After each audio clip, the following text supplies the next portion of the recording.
Mag-unbox tayo guys ng trolley para kay Jello. Ito palang trolley na ito ay nabili namin sa Baby Factory dito sa Lin Mall. So, ayan nga po, pinubuksan na po natin. Panoorin na lang po natin guys. I-fast forward po natin siya. So guys, habang pinapanood nyo ang video kong ito, hayaan nyo muna ako magkwento sa inyo na maiksi.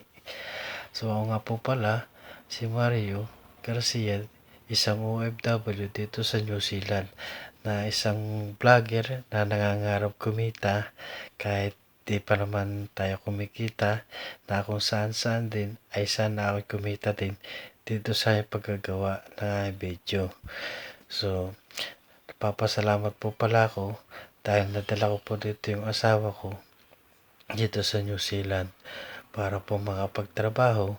Kaso nga lang, sa may dumating po sa aming blessing na hindi naman po namin akalain na bibiyayaan po pala kami ng isang lalaki sa aming pamilya. Hindi namin po akalain na kami po ay bibiyayaan ni Lord. So, laki po pasalamat ko kay Lord dahil pinayayaan po kami ng isang lalaki na kagaya po ni Jello. Sa ngayon ay kami lang dalawa ng aking asawa at ang aking bunso na lalaki. So, mahirap man dahil hindi kami kompleto at alam ko sa banda-banda diyan ay madadala ko din dito ang aking dalawang bata na nasa Pilipinas. So, konting tiyaga lang at alam ko na may awa ang Diyos at pagkakaloob niya sa amin ang aming hiling na dalhin dito ang dalawang bata at ang aking kapatid. Alam ko lahat ng ama ay may pangarap para sa kanilang pamilya at lalo na sa kanilang mga anak. So, alam ko itong mga pagsubok na binibigay sa akin ni Lord ay malalapasan ko basta konting tiis lang at alam kong pasasaan din ay matatapos din itong mga pagsubok na ito na dumadating sa aming buhay. Ika nga ni Kaprede, huwag mong isuko ang pagsubok at kaya mong labanan. So, kaya bawat pagsubok na dumadating sa ating buhay ay labanan natin, huwag nating sukuan. Diba Kaprede? Kaya huwag tayo magpapatalo sa ating pagsubok. Labanan natin dahil sa oras na magpatalo tayo sa pagsubok, wala na pupunta, suko na tayo. Ika nga ng mga kamag-anakan natin sa Pilipinas na mayayaman na tayo dito sa New Zealand. Pero ang hindi nila alam, yung mga bill natin dito binabayaran natin linggo-linggo. Yung mga natitira sa atin sinasahod ay konti na lang. Kung hindi ka talaga magbabudget ay walang matitira sa iyo. Makakaipon ka lang dito kapag parehas kayo may trabaho. Yun ang magandang kuan, kaya nga dinadala dito mga asa-asawa dahil para magtulungan silang dalawa, para mag-combine sila at kung talagang gusto nilang makaraos, kailangan nilang mag-combine. Diba? Diba guys? Tama naman ako, diba?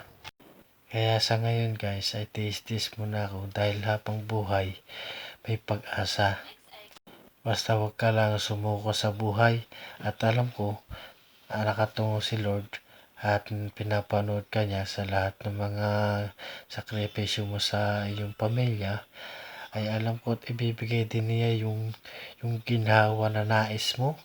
Ika nga ibilog din ang mundo at minsan tayo nasa sa ilalim at sila'y nasa ibabaw at ika nga ibilog ang mundo, kaisang araw nasa ibabaw naman tayo at sila naman yung nasa ilalim, hindi ba? So, ito nga guys, panoorin na lang ninyo ang aking binubuo na trolley. Ito nga palang trolley na ito, nabili ko sa Baby Factory, din sa amin, sa Lin Mall. At ngayon, ay nabili ko po yan, hindi naman po nagkaari yung aming, tawag dito yung car seat. Diyan sa aming trolley na nabili. So, yung pong trolley na nabili, ay tinabi na lang po namin at alam ko pagka lumaki-laki si Jello ay magagamit din po niya yan nang wala na pong car seat dahil dito po sa New Zealand kapag po ikaw ay umaalis at kasama mo yung bata, kailangan may car seat. Ayun po ay mandatory dahil dahil inaalagaan po nila dito yung mga bata na sanggol dahil yan nga po ang kinabukasan ng ating pamilya.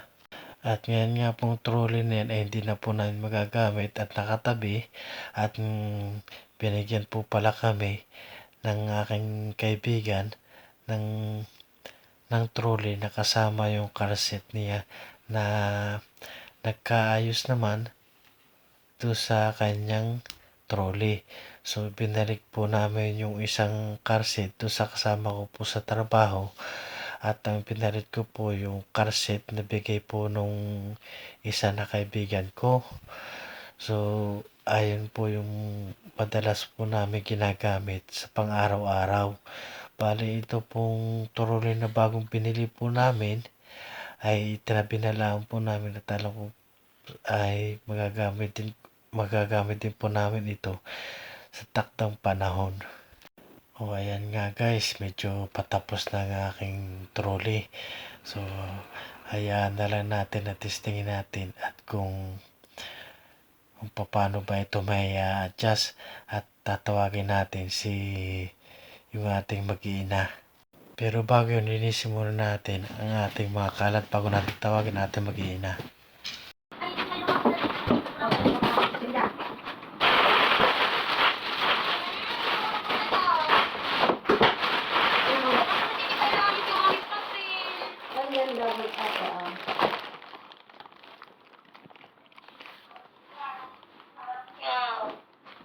Siya, hanggang dito na lang yung aking video at malalim na ang gabi at kailangan na namin matulog dahil may pasok pa bukas. Maraming salamat sa patuloy niyong panonood sa aking pong video. Sana patuloy niyo po suportahan ang aking channel. Maraming salamat. Huwag po kakalimutan mag-like, share, comment. Bye! Ingat po tayong lahat, lalo na po sa mga papasok po sa kanilang mga trabaho. Bye-bye!